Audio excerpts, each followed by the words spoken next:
दर्द मोहब्बत दिल में छुपाना, दर्द मोहब्बत दिल में छुपाना सबके बस की बात नहीं।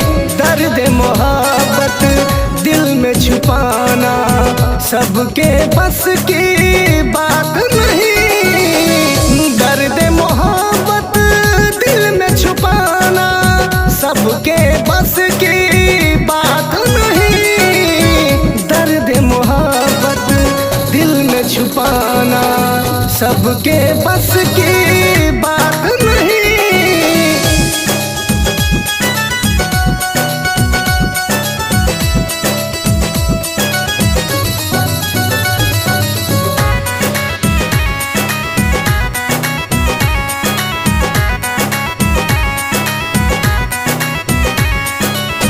हमने देखा है दुनिया में प्यार तो सब कर लेते हैं। हमने देखा है दुनिया में प्यार तो सब कर लेते हैं। लेकिन प्यार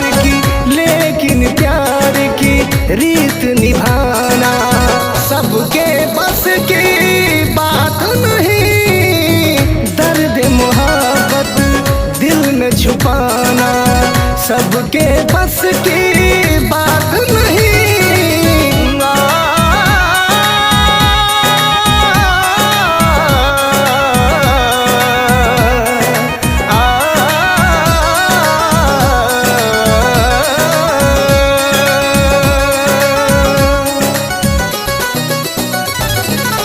जब भी दिल पर चोट लगेगी आँख से आंसू बरसेंगे।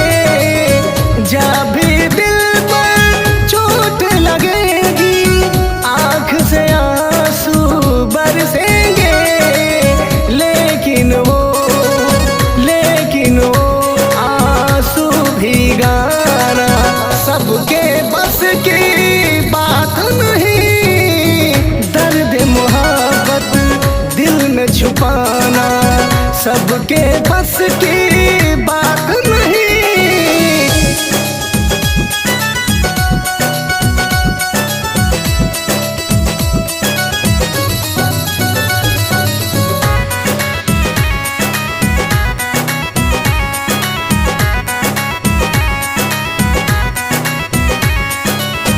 इस दुनिया